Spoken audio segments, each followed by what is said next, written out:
I wanted to go a little bit more in depth about how I designed this inventory management system. I gave an overview in my first video, but I wanted to go back and do it again and be a little bit more descriptive about how I came about this design and what this design is all about. Okay, first of all, when you design an inventory management system, you have to organize your products in a certain way, because if you don't, it's going to be a mess. So the more you organize your products, the easier things are going to be down the line. And so the first thing that I learned in designing this was I had to have, most products have a prefix code. Now first let me show you this overall thing again real quick. I have the master list here. This list here has every single item in the entire warehouse. Every single item in the entire warehouse is in the master list page. And the reason for that is because over here on the very end, I make the master list searchable by prefix. So when I type in a prefix to this area here, it searches the entire master list for everything that's in the master list with this prefix. And this is searchable through this search tab I have on the end. And the way I use this is I use an API script for this box, and it helps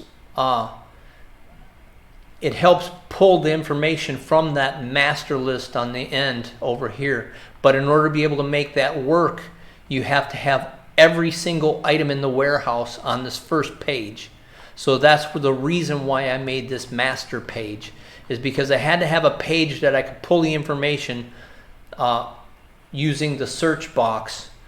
And that helps simplify the search process, because if you use the prefix as your search criteria, it makes it a whole lot faster, because usually this prefix designates what company the product is from. So that's a good way to divide your products, is by making it based on the prefix. So that's the way I did it for the master list, and every single page is divided up like that. I have the prefix here, I have the model number here, and another thing I did is I capitalized everything so that you don't, because if you don't capitalize everything, you're going to have to write in different codes to be able to allow it to use small letters, and it's more of a pain in the butt to do that. So just if you capitalize everything, it simplifies the whole process. Just use all capital letters, and except for your notes, you can put small letters in the notes, but I capitalize everything. That way I don't have any problem with my no, I think I used the API with the dates. That's where I used the API code. I didn't use the API with the prefix. I just used normal code for the search box, and you can see the code. Where did I put it? Here, I think. Yeah, there it is, right up there. You can see the code here at the very top. That's the code that I used for the search box.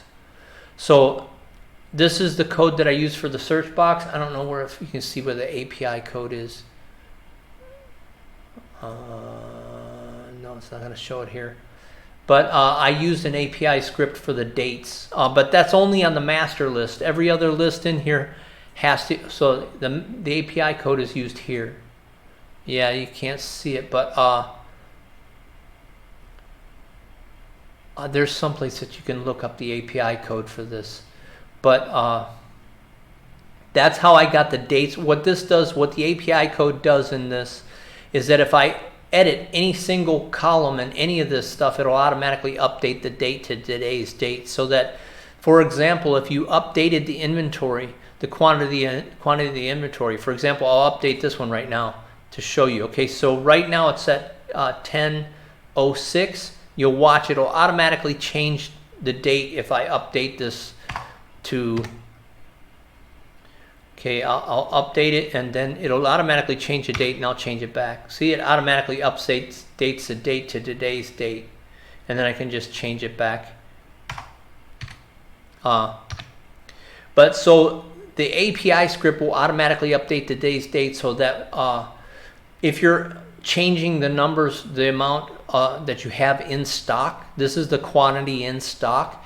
And if you're doing inventory and you're changing the numbers of the quantity in stock, the API script on the master list only, it's only going to work on the master list. So you have to manually update every single other one.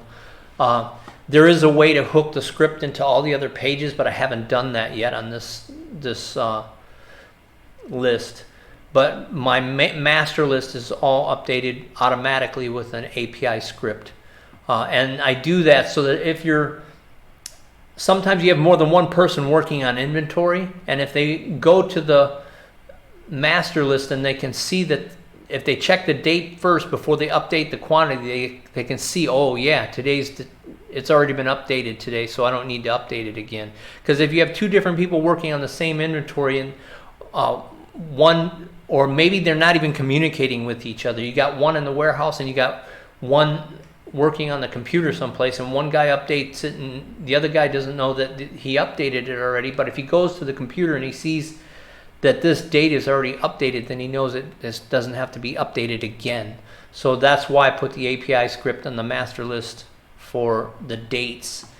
And getting back to my original explanation of why I organized everything the way I have it in this list, you use the prefix to divide the list into companies and item types, because a lot of times the prefix will separate the item types.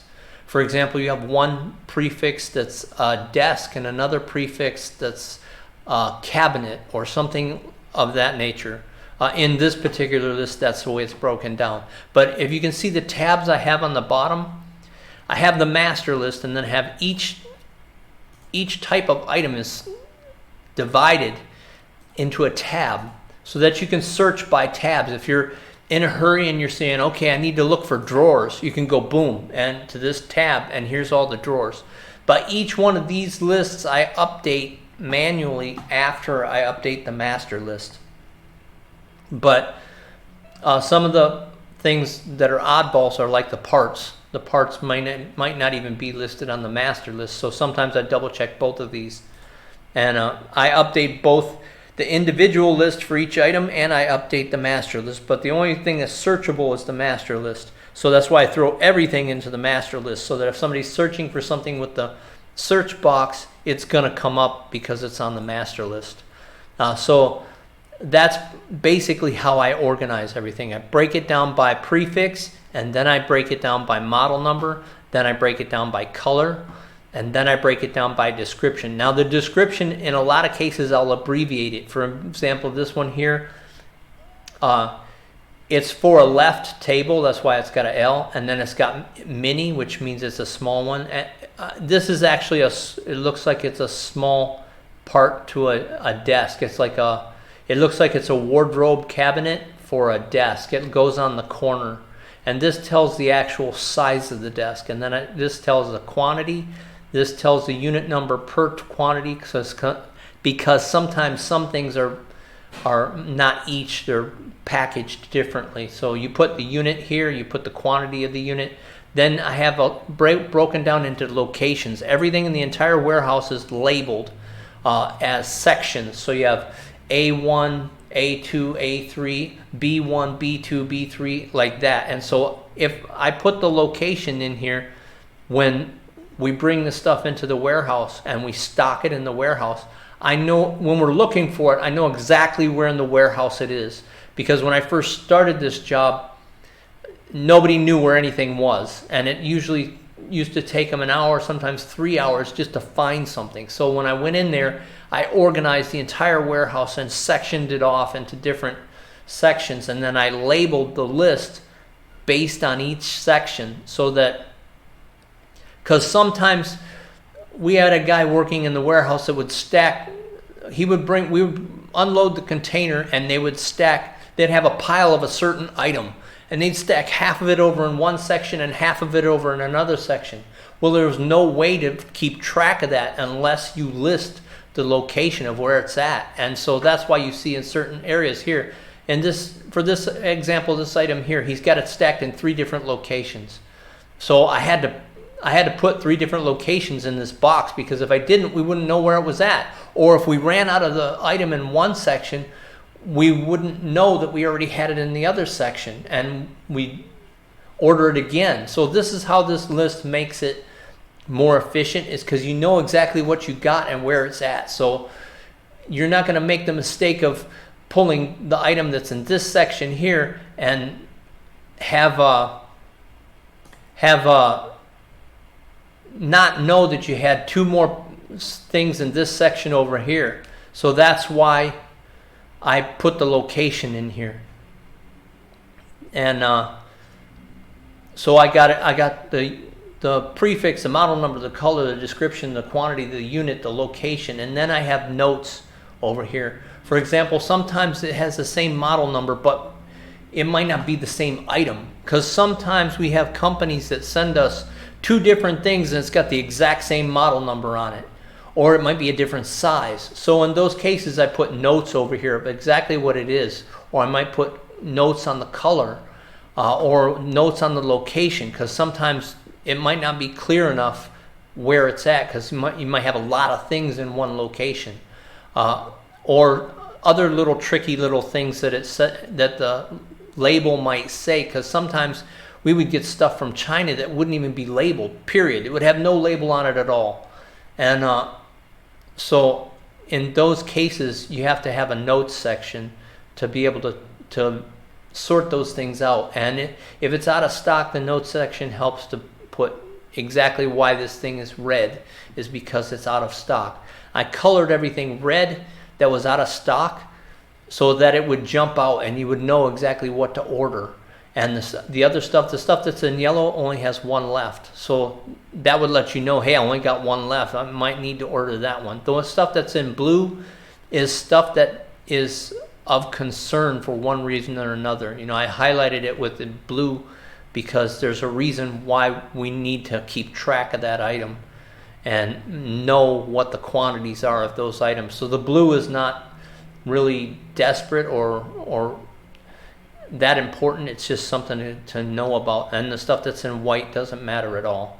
And so that's how I set up my tracking for to know what to order and what not to order, and what you're out of and what you need to reorder and that kind of thing. So that's how this works. And if you want to know how to color the stuff, wait a minute. You go up here. See this thing right here?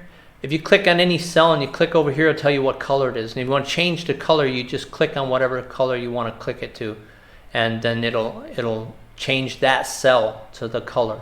If you want to change an entire area, you click and drag like, oh shit, I didn't do it like that. Okay, if you want to change the color of the entire thing, you can click up here and it'll change the color of the entire area. If you just want to click on change the color of an entire row or column, you can click up here and you can change the color of the entire column. If you want to click on change the entire color of an entire row, you can click over here. But as you can see, I got the row over here colored black so that the list will be a little bit more focused, because I didn't like the idea of just coloring the whole thing off into infinity. I wanted to keep everything organized so it didn't look like it was a monstrous thing, and it was a little bit more neater and cleaner. And that's one thing that you can do, is organize everything so that clean it up and make it look nice. That's basically what I'm trying to get at. You want to clean the list up and make it look nice, because if you're going to be looking at it every day, you want to make it look nice and look presentable. So that's why you organize everything real clean. You notice I don't put any dashes in here. No dashes, no dots, because you want to, especially if you start writing code with this, you don't want any clutter. You don't want any dashes, you don't want any dots, you don't want any lowercase letters. This right here, this number thing, is not a real good idea to do. I only did it in a couple of areas. But you don't want to write numbers, you don't want to write any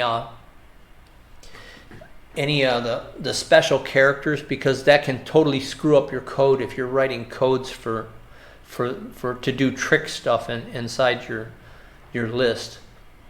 So that's the things I wanted to go over for this.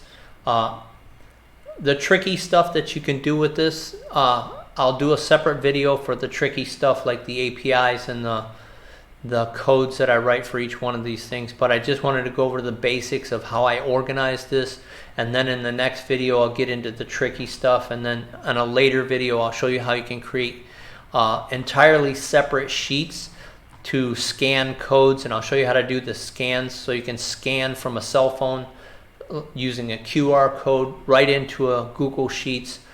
But another thing I wanted to touch on in doing this is why did I pick Google Sheets? A lot of people might be wondering, why did I pick Google Sheets over Excel? And everybody, when I first started in this company, everybody was using Excel and nobody had any idea about how to use Google Sheets. So I spent about a week actually, and I went to all the professors who were teaching this stuff and I said, which one's the best? And I had mixed views about both of them. They all wanted to tell me the pros and cons to Excel and pros and cons to Google Sheets. I kept going straight at the core. Which one's the best? And it basically boils down to what you're using it for. But what I wanted to do was I wanted to increase the max. I want to have maximum versatility. If you're going for maximum versatility, I would say Google Sheets is a winner hands down. Excel has a lot of things. Excel's trying to play catch up. That's the way I look at it right now. Google Sheets is on the cutting edge, and Excel's doing everything they can to try to catch up because they're way behind.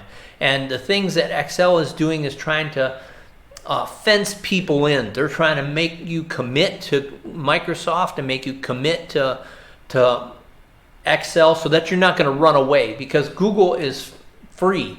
Anybody can use Google for free. That's pretty tough to compete with. And as long as you're not using above, I think, 15 gigabytes, and this list is nowhere near 15 gigabytes.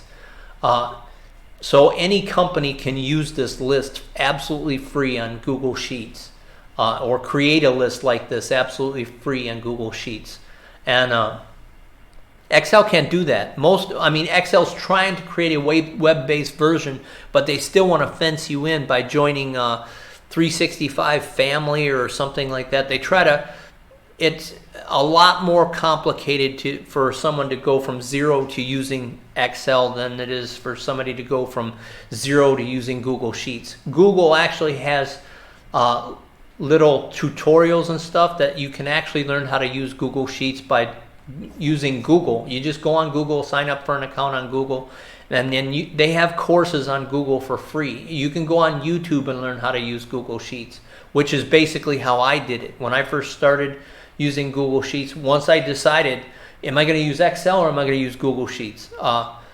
As soon as I made that decision, I was able to go on YouTube, and all the professors for all the colleges that are teaching this stuff are making videos on YouTube, and you can watch them for free. So essentially, you can be taught by a college professor on YouTube for free. All you got to do is search it out. Because the people that I learned how to do this from are teaching college classes in some of the most prestigious universities in the country of the United States. So you want to get that kind of an education for free, just go to YouTube. They also have courses on Udemy, and they have, like I said, free courses right on Google that you can learn how to do this stuff.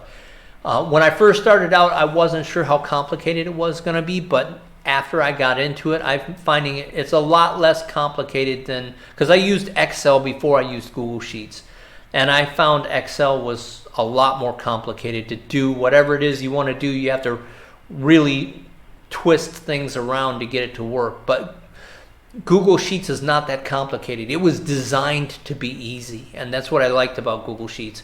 Google Sheets is designed to be web-based, whereas Excel has had to twist things around to make it web-based. And they have a web-based version now, but like I said, it wasn't originally designed to be web-based. Google Sheets was designed to be web-based. So you can use this anywhere in the world. On your cell phone, you can use Google Sheets. Another option that's absolutely fantastic is, you see this share option over here? This is one of the reasons I picked Google Sheets. Okay, you can type in here any email address for somebody you want to share this with, and you can make them an editor or however you want to make them to use this. And if you want to just show somebody your work but not give them any access to edit it, you can copy the link and send them the link in an email, and they can view your work through an email, and they can look at the entire thing. They just can't edit any of the cells. So that's another reason why I picked Google Sheets over Excel, is because in the situation that I was using this in, we had a warehouse that was really hot. They had no computers in it and no internet access. I had to figure out a solution to that problem doing inventory management in that scenario. And nobody in the warehouse had any technical knowledge at all. So those were the situations I was dealing with when I implemented this. And the solution that I came up with was Google Sheets, because I can use it on a cell phone, or I can set up my cell phone as a hotspot and use a tablet. So I can use this on a tablet inside a warehouse that has no internet access, as long as I have a active phone account and everything's current with my phone account and I have internet access with my phone. Then I can use my phone as a hotspot and set up a tablet and use this Google Sheets as on my phone or my tablet, and I can use my phone to scan QR codes and load it right into a Google Sheets. Anywhere in the world I can do this. And then if my boss is in Korea ordering more stuff, he can go on his cell phone or his computer in Korea and look up the items on his computer and see what he needs to order from his suppliers in Korea. And so this is the beauty of this thing, is you can take this anywhere in the world. As long as you have internet access, you can take this anywhere in the world. You can scan QR codes from anywhere in the world and load them into a Google Sheet from anywhere in the world. So that's why I went with Google Sheets over Excel. Excel was just too clumsy and complicated to satisfy those needs and that kind of versatility. And so that's why I went with Google Sheets over Excel. And I did look at a couple other programs, but one thing is that they wanted you to buy the program, and another thing was that it was too clumsy. It was way too clumsy. So with Google Sheets, anybody can use it. You can have 5 or 6 different computers in your office. Like I have here, I have all these people on here in the office that can actually go on their computer and edit any of these cells. So if somebody else on one of the other computers wants to edit an item, or if they've got something in and I don't know about it, or if the inventory person who was in charge of the inventory doesn't know what's coming in. And another example I gave was, like, for example, we had a salesman who would go out to the people and talk to people about selling the stuff. And a lot of times when he's in the heat of the moment and he's engaged with these customers talking about selling them something, sometimes they'll switch and change their mind about the entire design and layout of the office.